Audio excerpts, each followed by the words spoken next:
परेशान दिख रहे हैं और जल्दी जाग भी गए। हाँ पापा, वैसे तो मैं हर रोज जगाती हूँ। पापा जाग जाओ, पापा जरा वॉक करके आओ, पापा जल्दी उठकर ग्रीन टी पी लो, लेकिन सुनते ही नहीं हो। और आज अरे मिनी तू भी ना पापा से ऐसे बात करती है क्या? पापा सुबह सुबह टेंशन में है और तू रॉकेट की स्पीड से अपनी बात कह जा रही है। पापा आप इस मिनी की बात को दिल से न लगाओ। आप मुझे बताओ आखिर हुआ क्या है? अपनी बड़ी बेटी रिंकी की इतनी भोली बातों को सुनकर प्रताप जी अपनी दोनों बेटियों को गले से लगा लेते हैं। अपने पिता को ऐसे देख दोनों बेटियां भी इमोशनल हो जाती है। अरे बेटा कोई बात नहीं, बस यूं ही आज मन बड़ा भारी सा हो रहा था। कल रात में तुम्हारी दादी का फोन आया था, वो दोनों आज सुबह ही आ रही है। अरे ये तो खुशी की बात है पापा, आपकी मम्मी यानी कि हमारी दादी जा रही है। और अब क्या है? पहले पापा की पूरी बात तो खत्म होने दे मिनी, आखिर पापा कहना क्या चाहते हैं? रिंकी बेटा, तुम्हारी दादी के साथ साथ तुम्हारी बड़ी बुआ भी आ रही है। क्या? लता बुआ भी आ रही है? हे भगवान, अब तो हम गए काम से। लेकिन पापा ये लता बुआ क्यों आ रही है? मिनी ऐसा नहीं कहते, बुआ है ना वो हमारी।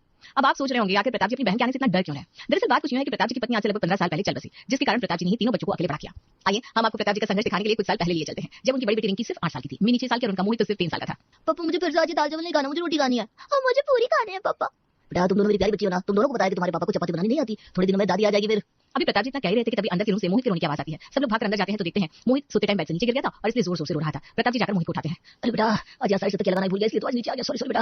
अब प्रताप जी मोहित को लेकर बाहर आते हैं और गोदी में लेकर खाना लेकर खिलाने की ट्राई करते हैं। थोड़ा समय और बीतता है, बच्चे बड़े होते हैं। अब प्रताप जी बच्चों की पढ़ाई लिखाई से लेकर हर छोटी बड़ी चीज अकेले ही हैंडल करते हैं। उन्होंने अपनी हर जिम्मेदारी को बखूबी निभाया, जिससे कभी भी उनके बच्चों को मां की कमी का एहसास ना हो। लेकिन आज बच्चे बड़े हो चुके हैं और बड़ी बेटी रिंकी अब शादी लायक हो चुकी है। चलिए अब लता बुआ भी आ चुकी है और सब खाने की टेबल पर बैठे हुए हैं। प्रताप किस सोच में बैठे हो? कब तक यूं ही टालते रहोगे? हाँ दीदी मैं समझ रहा हूँ आपका इशारा किस तरफ है, लेकिन आप मेरी कमजोरी भी तो अच्छे से समझती है। मैं हर महीने इतनी हिम्मत जुटाता हूँ, फिर पता नहीं क्यों हर बार वहीं आकर खड़ा हो जाता हूँ। लेकिन कोई बात नहीं, अब दोनों जब इतना कह रही है तो मैं फिर कोशिश करता हूँ। हाँ प्रताप, अब तो रिंकी भी बड़ी हो रही है, साथ में मैंने भी। अब कोई छोटी तो है नहीं वो। अरे इसकी शादी के लिए अभी तक कोई ढूंढा ही नहीं है। ढूंढते करते फिर सगाई होते शादी होते पूरे 1.5-2 साल कब निकल जाने तुझे पता भी नहीं चलेगा। अब अकेले ऐसे कैसे किसी के दरवाजे पर जाकर खड़ा हो जाऊंगा? प्रताप बच्चे भी तो तुम्हारी है ना, किसी और की तो है नहीं, तो कोशिश भी तो तुम्हें करनी होगी। ये सुनकर प्रताप जी का चेहरा एकदम मुरझा जाता है। अपने पिता के इस मुरझाए चेहरे को देखकर रिंकी और मिनी बहुत उदास हो जाते हैं। कोई बात नहीं पापा, आप परेशान न होइए, सब अच्छा ही होगा। शायद ऊपर वाला अभी टाल रहा है, इसमें भी कोई अच्छा ही छिपी हो। हाँ दीदी बिल्कुल सही कह रही है, क्योंकि दादी आप ही तो कहती हो कि हर चीज का एक समय होता है और वो अपने समय पर ही होता है। क्यों दादी, बोलो ना, सही कहा ना? हाँ क्या तो सही रही हो, लेकिन अब बच्चियां भी ज्ञान देने लगी। मुझे क्या है, जो समझ में आए वो करो, मेरी बला से। मैं तो चली जा रही हूँ, मम्मी बस आपको छोड़ने आई थी, लेकिन इस घर में तो कुछ अच्छा भी बोलो तभी लोगों को बुरा ही लग जाता है। हाँ ठीक है बुआ जी, कोई बात नहीं, आपको जैसे ठीक लगे। इधर लता मुंह फुलाकर अपने घर चली जाती है, उधर दादी भी मुंह फुलाकर अपने रूम में बैठ जाती है। प्रताप जी फिर से टेंशन में आ जाते हैं। चलो पापा खाना खाओ, सुबह से आपने कुछ भी नहीं खाया। पहले बुआ के आने की चिंता में, अब उनकी नाराज हो जाने की चिंता में। ये सुनकर प्रताप जी की आंखों से आंसू आने लगते हैं, जिसे देखकर रिंकी और मिनी का कलेजा मुंह आ जाता है। पापा मेरी शादी जब होनी होगी तब हो जाएगी, लेकिन हम आपको ये रोता हुआ नहीं देख सकते। अब मैंने सोच लिया है, मैं अकेले ही तुम्हारे लिए लड़का देखने जाऊंगा। कुछ दिन बाद प्रताप एक अच्छा घर तलाश करके अपनी बड़ी बेटी का रिश्ता लेकर लड़के वालों के घर जाते हैं। जी भाई साहब, हम अपनी बेटी का रिश्ता आपके घर लेकर आए हैं। आइए भाई साहब बैठिए। अरे रंजना जी देखो भाई साहब आए, जरा बाहर तो आओ। हाँ जी आई। अंदर से लड़की की मां रंजना जी आती है और तीनों काफी देर तक शादी ब्याह के विषय में लंबी चौड़ी बातचीत करते हैं। बातों बातों में ही लड़की के घरेलू कामकाज की बातचीत भी आती है। तो हमारी होने वाली बहू को घर के सारे काम तो आते होंगे? हाँ जी, वैसे तो लगभग सारे काम आते हैं, मुझसे जहाँ तक जितना हो पाया हमने पूरी कोशिश की अपनी रिंकी बिटिया को सब सिखाने की। बाकी आप उसकी माँ है, जो मुझसे ना हो पाया वो आप सिखा देना। मतलब मैं कुछ समझ नहीं भाई साहब। हाँ मुझे भी ये बात समझ में नहीं आई भाई साहब, आपने घर के सारे काम सिखाया, लेकिन ये काम तो हर लड़की को उसकी मां ही सिखाती है। भाई साहब आपको शायद इस बारे में जानकारी नहीं मिली, दरअसल रिंकी की माँ कई साल पहले ही गुजर गई। तब हमारे ये तीनों बच्चे बड़े ही छोटे छोटे थे। मैंने इन तीनों को बड़े ही संघर्ष के साथ पाला है, तो रसोई से लेकर बाहर के सारे काम मैंने ही अपने बच्चों को सिखाया है। ये सुनकर रंजना जी और उनके पति एक दूसरे की शक्ल देखने लगते हैं। क्या भाई साहब, लेकिन ये बात तो आपने मैं पहले बताई नहीं। माफ कीजिएगा भाई साहब, लेकिन अब हम ये रिश्ता नहीं कर सकते, क्योंकि हम ऐसी लड़की को अपने घर में बनाकर नहीं ला सकते जिसकी मां ही ना हो। क्योंकि जिस बच्चे की मां नहीं है उसे उठने बैठने से लेकर रसोई तक की क्या ही समझ होगी, उसे क्या पता होगा कि घर में आए मेहमान का स्वागत कैसे किया जाता है। लेकिन भाभी जी। नहीं भाई साहब, यही हमारा पहला और आखिरी फैसला है, माफ कीजिए। इतना कहकर रंजना जी उसके अंदर चली जाती है। फिर प्रताप जी अपना उदास चेहरा लेकर अपने घर की ओर चल देते हैं, जहां उनकी फूसी दोनों बेटियों का इंतजार कर रही थी। हाँ आगे पापा बैठिए, मैं आपके लिए पानी लाती हूँ। रिंकी तब तक पानी लेकर आती है, इधर मिनी अपने पिताजी से सवाल पर सवाल की जा रही थी। क्या हुआ पापा, अब कुछ बोल क्यों नहीं रहे? बताइए ना क्या बात हुई लड़के वालों से। प्रताप जी मिनी की किसी बात का जवाब नहीं देते हैं। तब तक रिंकी पानी लेकर आती है। क्या मिनी, तो भी पापा को परेशान की जा रही है? देख नहीं रही पापा कितने थके हुए हैं, अब इनको आराम करने दे। ये सब बातें तो बाद में होती रहेंगी, पापा अभी आप आराम करिए। अच्छा दीदी, मन में तो लड्डू फूट रहा है और दिखाता पैसे रही हो जैसे आपको कुछ जानना ही है। सही कहा ना पापा? इतना कहकर मिनी खिलखिलाकर हंसने लगती है। मिनी तुझे दिख नहीं रहा पापा कितने थके हुए नजर आ रहे हैं? पापा मैं आपके लिए चाय बना के लाऊं क्या? अच्छा आप दोनों बाप बेटी यहाँ बैठो, मैं आप दोनों के लिए बढ़िया सी चाय बना के लाती हूँ। पापा आज सुबह आप कितने बजे उठे थे? 5:30 बजे। तो फिर आपने देखा सूरज किधर से निकला था? ये सुनकर तीनों लोग हंसने लगते हैं। नहीं तो आज आपकी छोटी शहजादी चाय बनाने के लिए रसोई में जा रही है, तो आज तो ये देखना बनता था ना कि आज सूरज कहाँ से निकला है भाई। इधर मिनी रसोई में चाय बनाने चली जाती है, उधर रिंकी प्रताप जी से पूछती है, पापा क्या हुआ, आप वाकई में बहुत परेशान नजर आ रहे हैं। अब तुझे क्या बताओ बेटा, मैं आज हार गया। इतना कहकर प्रताप जी अपने सर पर हाथ रखकर उदास चेहरा लिए बैठ जाते हैं। उनकी आंखों से आंसू बहने लगते हैं। पापा हम आपको इसे नहीं देख सकते, आप हमें पूरी बात तो बताइए कि दरअसल हुआ क्या है। बेटा आज मैं तुझे क्या कर गया था ना, मैं तेरे लिए रिश्ता देखने जा रहा हूँ।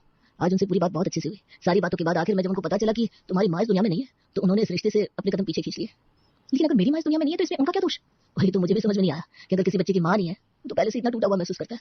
तभी मिनी चाय लेकर आती है। पापा मैंने सारी बात सुनी है, लेकिन आप लोग बिल्कुल भी चिंता मत कीजिए। हमें ऐसे घर में अपनी दीदी का रिश्ता करना भी नहीं है जिनकी सोच इतनी छोटी हो। अपनी दीदी का रिश्ता एक ऐसे घर में करेंगे जहाँ पर उन्हें मान इज्जत सम्मान दिया जाए, ना कि छोटी छोटी बातों को तवज्जो दी जाए। ना कि सिर्फ इतनी से बात के लिए उन्होंने इस रिश्ते को ठुकरा दिया। तुझे क्या लगता है मिनी बेटा, क्या मैं एक अच्छा बाप बन पाया हूँ? मैंने तुम तीनों को संस्कार देने में कहीं कोई कसर तो नहीं छोड़ी? ये सुनकर रिंकी और मिनी दोनों अपने पापा को गले लग जाते हैं। नहीं पापा, आप अपने आप को बिल्कुल भी दोष मत दीजिए। आपने हमें हमारा बचपन जीने का पूरा मौका दिया और आपकी रियल लाइफ स्ट्रगल को हमने इतने पास से देखा है। आपके उन परेशानी भरे दिनों को हमसे ज्यादा कोई नहीं समझ सकता। जब हम छोटे थे और हम खुद ही नहीं समझते थे कि हम जाने अनजाने में आपको कितना परेशान करते थे। आज जब हम बड़े हुए हैं तब समझ में आया मेरा वो हमेशा रोटी के लिए जिद करना। और मुझे तो पूरी खानी होती थी पापा, जो कि आपको बिल्कुल बनानी नहीं आती थी।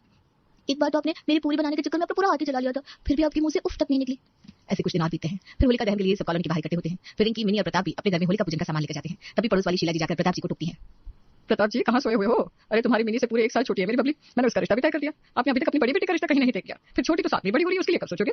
भाभी जी मैं देख तो रहा हूँ, जैसे कोई अच्छा घर लड़का मेरी नजर में आता है मैं तुरंत रिश्ता पक्का करूंगा। कोई आपकी निगाह में हो तो अच्छा रिश्ता बताइए ना, मैं जरूर वहां जाकर बात चलाऊंगा। भाई साहब बच्चे तो आपके हैं, फिर घर ढूंढने की जिम्मेदारी भी आपकी है। बेटियां सयानी हो रही है, आपको खुद इस चीज का कोई ख्याल नहीं है। ऊपर से आपकी बेटियां बिन मां की है। आजकल कोई बिन मां की बेटियों से शादी करना ही नहीं चाहता, क्योंकि सबको यही लगता है बिन मां की बेटियों को कुछ आता नहीं होगा। प्रताप जी और शीला के बीच में हो रही इस बातचीत को दूर खड़ी और कॉलोनी में रहने वाली बबीता भी सुन रही थी, वो भी पास में आती है। शीला जी, सबको यही लगता होगा कि बिन माँ की बेटियों को कुछ नहीं आता, लेकिन आपको पता है इन बेटियों को क्या क्या आता है क्या नहीं? अरे पूरे कॉलोनी में सबसे अच्छी बच्चियां हैं। आज तक कभी किसी से तेज जुबान में बात करते नहीं सुना। आजकल जहाँ लड़कियां 10-10 बॉयफ्रेंड रखने के बाद अपने माँ बाप के कहने पर सती सावित्री बनकर शादी कर लेती है, वहीं इन बच्चियों को आज तक किसी से बात करते तक नहीं देखा। भाई साहब आप चिंता मत करिए, आज से आपकी बच्चियों की शादी की जिम्मेदारी मेरे कंधों पर है। ये सुनकर शीला जी वहां से खिसक जाती है। बस मैं चलती हूँ, मुझे समय हो गया है। आपका जितना शुक्रिया अदा करूं बहन जी उतना कम है। आज पहली बार किसी को ठीक से जवाब मिला है, वरना 15 सालों से बस यही सुनता रहा हूं। अरे आप भी कैसी बात कर रहे हैं भाई साहब? ममता मेरी बहुत अच्छी सहेली थी, लेकिन ममता के जाने के बाद मुझे घर में आना जाना अखरता था, इसलिए मैंने ज्यादा कभी इंटरफेयर नहीं किया। लेकिन अब मुझे ऐसा लगता है कि मुझे ममता की सहेली का कर्तव्य निभाना ही होगा। मेरी निगाह में कुछ बहुत अच्छे रिश्ते हैं जो कि रूढ़िवादी सोच से ऊपर है। मैं जल्दी ही आपको कोई अच्छा रिश्ता बताऊंगी। ये सुनकर प्रताप जी की आंखों में जैसे चमक आ जाती है। बबीता दोनों बच्चों को गले लगा लेती है। फिर बबीता जी कुछ ही दिनों बाद प्रताप जी के घर एक बहुत अच्छा रिश्ता लेकर आती है। चलिए भाई साहब आज आप मेरे साथ चलिए, मेरे ही परिचित के बहुत अच्छे रिश्तेदार हैं, शहर में उनका बड़ा ही नाम है। अब एक सभ्य सुशील लड़की को अपने घर में बहू बनाकर लाना चाहते हैं, उन्हें पैसे की कोई डिमांड नहीं है। लेकिन बहन जी आपने उनसे बात तो कर लिया ना कि बच्चियों की मानी है। अरे भाई साहब मैं हूं ना, आप चिंता क्यों करते हैं? मैंने उनसे सारी बात कर ली है और वो इन सब फालतू की बातों पर बिल्कुल भी ध्यान देना नहीं चाहते। आप बस मेरे साथ चलिए। मेरी बेटा जाओ, रिकी को अच्छे से तैयार करके साड़ी पहना कर ले आओ। आज एक ही बार में हम आपको उनका घर लड़का सब दिखा देंगे। थोड़ी देर में मिनी रिंकी को साड़ी पहनाकर नीचे ले आती है। अपनी बेटी को यूं साड़ी में लिपटा देख प्रताप जी बड़े ही भावुक हो जाते हैं। मेरी छोटी सी रिंकी आज इतनी बड़ी हो गई कि आज उसकी शादी का समय आ गया। बिल्कुल अपनी माँ की परछाई नजर आ रही है मेरी बिटिया। ये सुनकर मिनी कहती है, अच्छा तो फिर मैं कौन लगती हूँ? पापा आप मेरी तो कभी तारीफ नहीं करते।